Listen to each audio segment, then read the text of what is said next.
Free agency frenzy. We dive into the Brooklyn Nets action here as the 6 o'clock hour approaches. What other moves could the Brooklyn Nets make after shedding the contract of Joe Harris? We dive in live coming up next. You are Locked On Nets, your daily Brooklyn Nets podcast. Part of the Locked On Podcast Network, your team every day.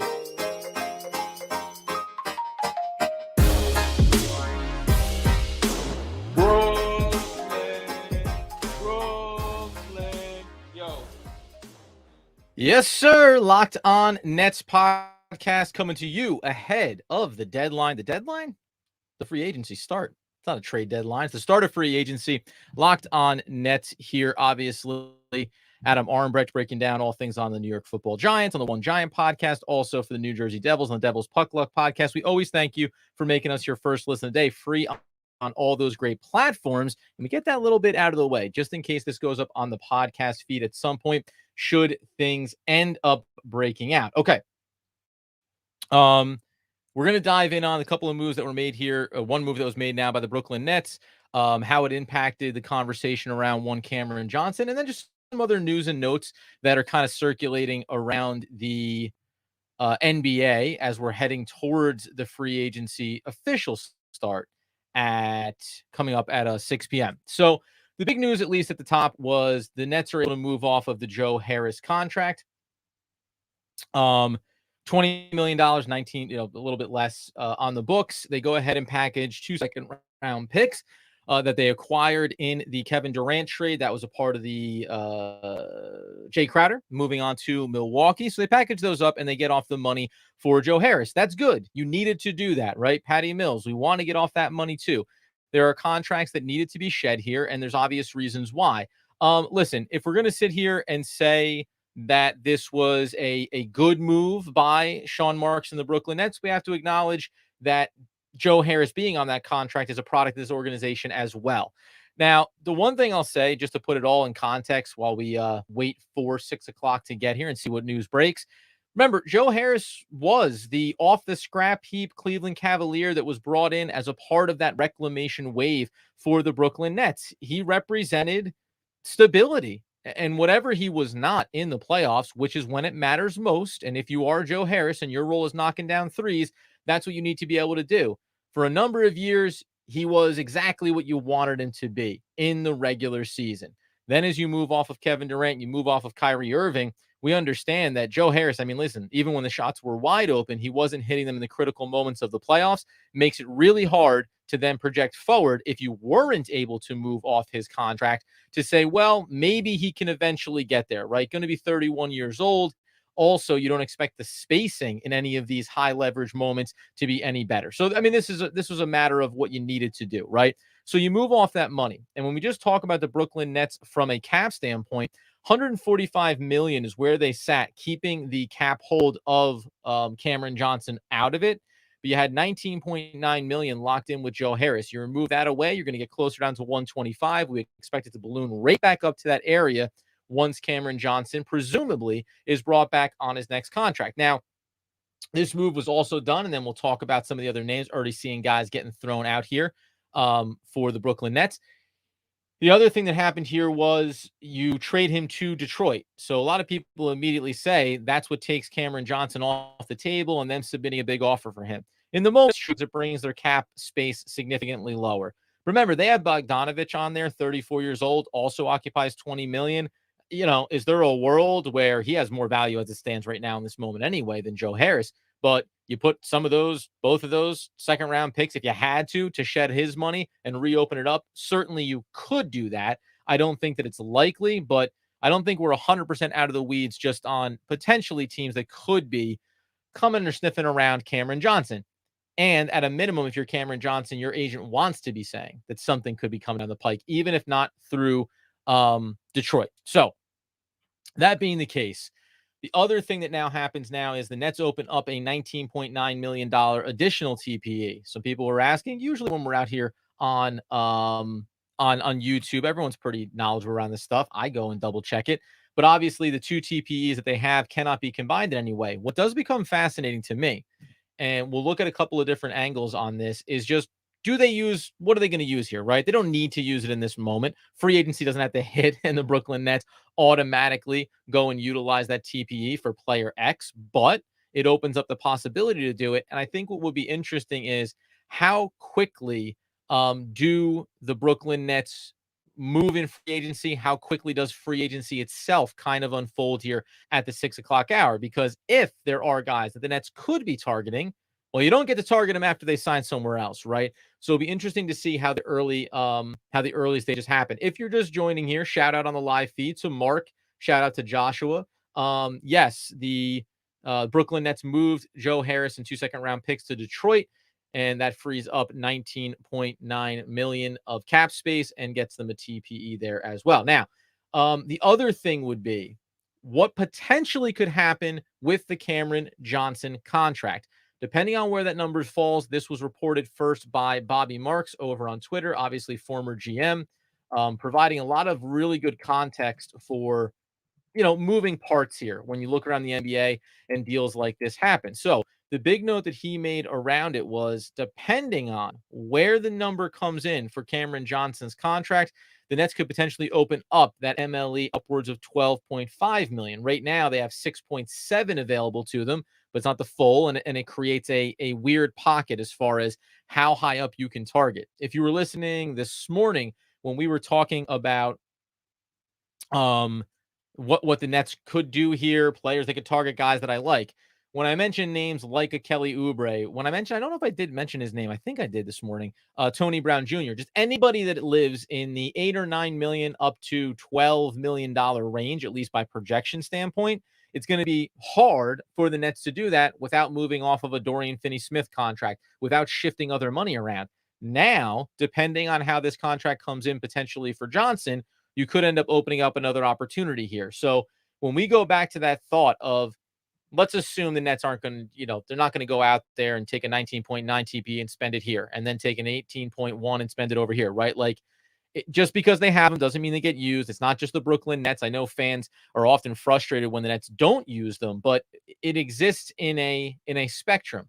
And Doug and I talked about this specifically around the MLE when the Nets had the 6.7.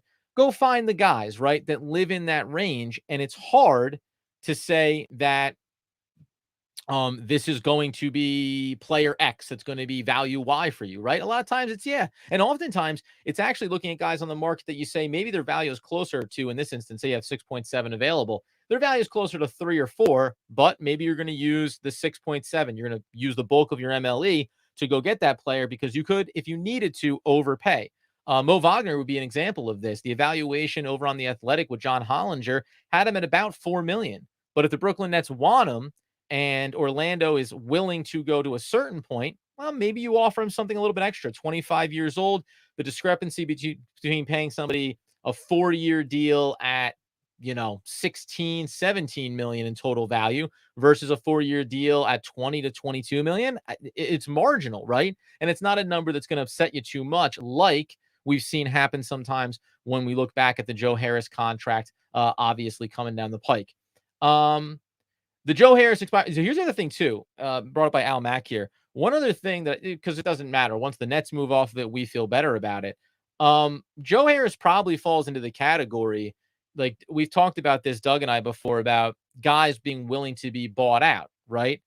Superstars that are making exponential amounts of money aren't interested in that. Is there a world where Detroit is willing to buy Joe Harris out to get a little more cap freedom for themselves, and then Joe can go and potentially grab on with a team at a lower figure? Possibly. But again, the $20 million is nice. So Joe may even be over that threshold as well. Somebody else mentioned here. So this is the big one. This is what opens up differently. When you only had the 18.1, we did this episode probably a couple weeks ago now, talking about targets, guys that you could look at. Well, all of a sudden, DeJounte Murray falls in underneath that new created $19.9 million TPE. That is certainly at least something that you could look at. Now, I want to go look at what his full... The other side of going after a player like Murray is what it means in the long term, right? If you can get him underneath the TPE, you're not necessarily hurting your capital, so it's okay to take a look at that. But what if